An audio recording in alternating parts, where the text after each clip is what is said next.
Welcome to the Pythagoras classes. This is Lata Adhikari, your English tutor. So the poem that we are going to do today is Strange Meeting. Strange Meeting. As the name suggests, it is a meeting between somebody aro karbar logot meet hoy, strange meeting.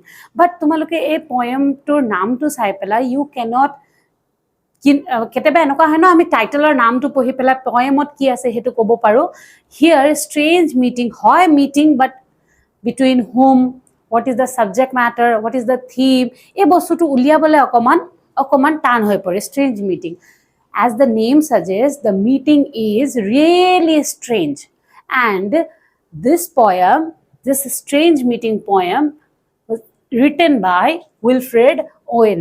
Wilfred Owen was a war poet. Etia moi jeta war poet boli koisu that means there is war involved in this poem war poem Wilfred Owen was a war poet. A poem to Strange Meeting is also about wars juddha eta wars boli koa lage lage there are so many factors in wars positive to there is no positive factor in wars my friend because war can never be positive juddha kaneba positive hobo pare ne why koi nohoy juddha jiki pelayo moi hari golu boli koi kyo janane victor jetia hoy mane jone jike তেহাতৰো বহুত soldiers মৰে তেওঁলোকৰো বহুত ক্ষতি হয় financial তো হয় মান পয়সাৰ খৰচ মানুহৰ লাইভস নাইকিয়া হৈ যায় সো জুনে জিকে নহয় in true sense in deeper sense that person is also not victorious hara manuto to harile so jika manutoyo nijoke victorious boli kobo noare because there are many soldiers who have died somebody have lost their friends somebody lost their father some their mother some children so there is loss on either side warot okol eta side of loss nohoy loss on either sides so there are aspects of wars that Wilfred Owen has shown in this poem, The Strange Meeting. Through what? Through ki hoy? We will discuss the poem and we will know. So now, he was much influenced by the early romantic poetry of Shelley and Keats. Shelley and Keats or poem ei to bostu kyo tumalokok boholai koisu Shelley and Keats or because Shelley and Keats both were revolutionary poet biplobi kobi boli jana hoy okay Keats jodiu okoman holeo Shelley was a revolutionary poet Shelley poems bilakot biplob humai asile okay and poet Wilfred Owen was influenced by them okay teon jetia poem likhisile we can see essence of Shelley and Keats ki kore Keats used to romanticize everything khub dhuniya ke teo mane bostu khini elaborately khub dhuniya hobdo use kori pelai he can beautify thing okay so teo biplobi kobi Shelley pora influence hoisile and who used to romanticize dhuniya ke beautify koribo pare Keats pora Keats Shelley mane juntu teo likhisile jun torikat teo likhisile hetu pora influence hoisile so we can find essence of Shelley and Keats in Wilfred Owen's poem now let's move on to the poem.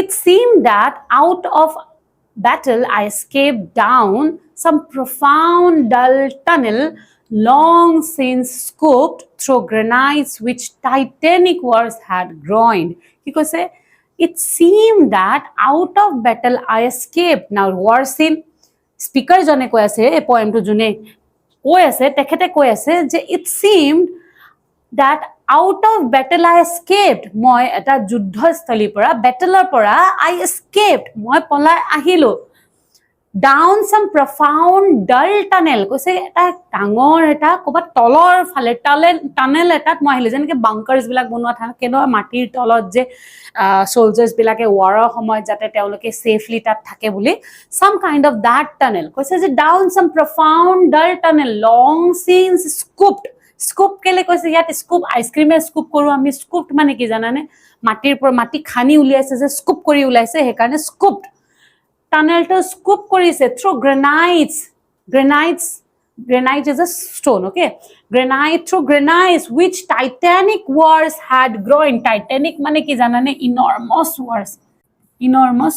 wars enormous মানে খুব ডাঙৰ ডাঙৰ আগৰ যুদ্ধবিলাক যোনবিলাক মানে বহুত বেলেগ বেলেগ নেশনছৰ মাজত হোৱা যুদ্ধ ডাঙৰ ডাঙৰ যুদ্ধৰ সময়ত খান্দি থোৱা গাঁত এটা যেন হে লাগিছে yet also their encumbered sleepers groaned কি কৈছে মই তাতে কি শুনিছো encumbered মানে হৈছে burden মানে yet also their encumbered sleeper groan মানে moan কৰা কৈছে কোনোবা এজনে জানে তাত মানে খুব burden এটা মানে মই শব্দ শুনিছো কাৰবাৰ শব্দ শুনিছো বুলি কৈছে হে টানেলটোতে yet also their encumbered sleepers groan moan কৰি আছে কেকাই আছে মানে কেকুৱা বুলি কয় ওকে অসমীয়াত moaning too fast in thought or that to be bestirred কৈছে যে হয়তো he is dead or he was in deep thought mane etu scenario to tekhet nai mane that he might be dead or he is in deep thought that we cannot stir him mane jukari uthabo nuara nisina lagise imane dukhot ba imane bikhot te moon kori ase then as I probed them mane enike pok kori sale enike theli pela ami jane manu ejon kunba উঠাচোন উঠা বুলি কয় তেনেকে প্ৰব কৰি চালে one sprang up and stared with কৈছে যে হে যাৰ কথা কৈছে হি মানটো উঠি পেলাই তেওঁ ফালে ঘুৰি চাইছে with piteous recognition in fixed eyes pity মানে pitiful আৰু খুব দুখ লগা চকুৰে পেলাই খুব এই স্পিকাৰ জনালে চাই আছে যেনেকে তেওঁ চিনিয়ে পাই নেকি এনেকে চাই আছে উঠি পেলাই lifting distressful hands as if to bless হাতটো এনেকে উঠাই পেলাই এনেকে ব্লেস কৰিবলে আমি কাবাক ব্লেসিং দিবলে নেকে হাতটো দাগুনে কৈছে লাহে কে এনেকে জুনটোত একো মানে একো তেও একো স্ট্ৰেংথ নাই হাতত ওকে এনেকে লাহে কে হাতখন দাগিছে as if to bless the speaker and by his smile I knew that sullen hall gloomy sullen মানে sad বা gloomy কব পাৰা ওকে মানে খুব sad আর তার স্মাইল তো দিমা গম পালু যে জুনটো স্যাড হলটোত মই আছিলো that was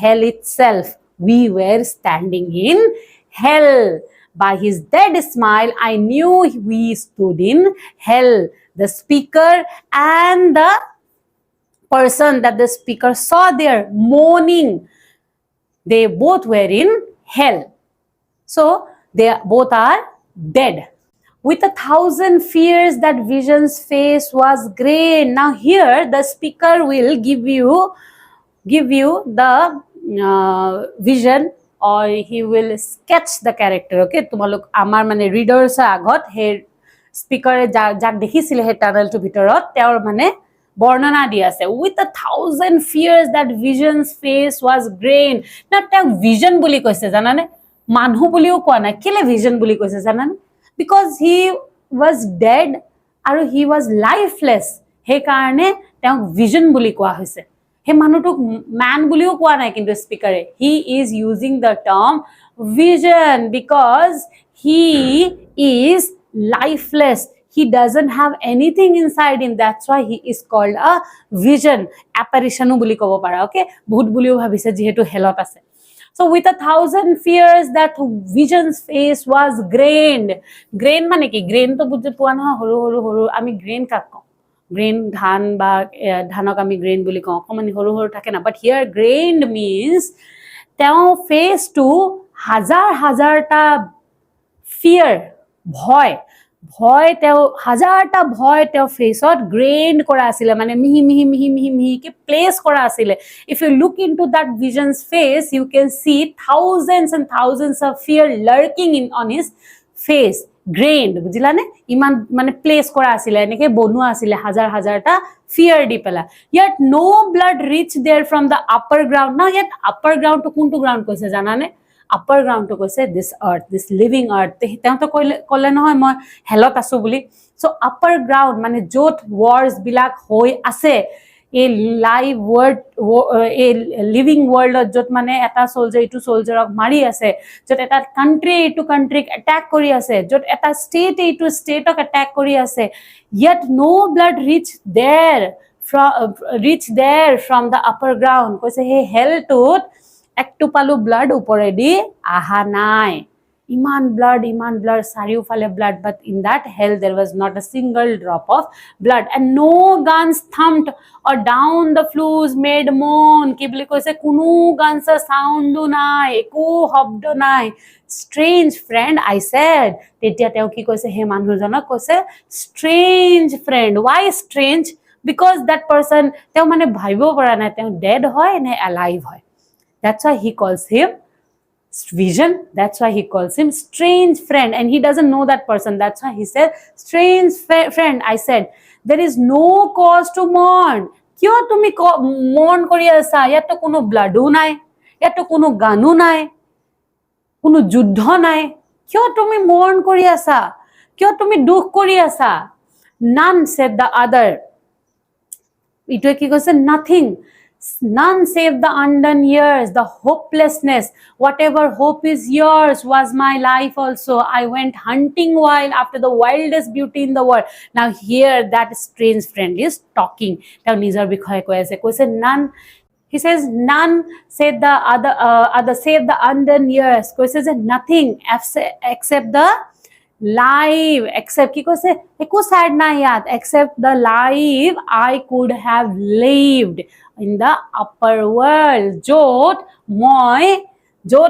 mur hope asile, yato hope nai, helop to hope nai, hopelessness. Jot mur hope asile, jot mur life I went hunting wild after the wildest beauty in the world. Koise je I was chasing beauty. Okay, in the living world I was chasing something. I had aim, I had purpose in life, which lies not calm in eyes or braided hair, but mocks the steady running of the hour, and if it grieves richlier than here. Ki boli koise yat, I was hunting beauty. Jodi beauty to ki boli koise sad hoy, that sadness was better than the sadness that is lurking in hell. কৈছে যে যদি beauty sad হয় হ'ব, মই গোটে life মই beauty ফিস পালে মই গোটে লাইফ চেজ কৰিলো বিউটিক, and the beauty was sad, but that sadness was sweeter there.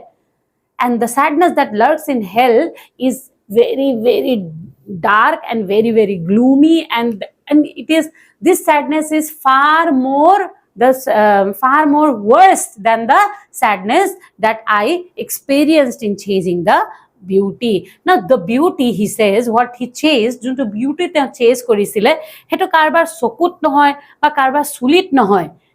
That beauty was traveling. It is permanent. It is permanent. You chase beauty, the beauty will make you run towards it, hai na? And that beauty was permanent. For by my glee might ki koise, junto happiness mur asile life ot, for by my glee might many men have laughed. Koise moi uporot jot mane real world ot moi jodi hahilo heten, mur logot bahut manu hahile heten, and of my weeping something had been left. Koise je of my sadness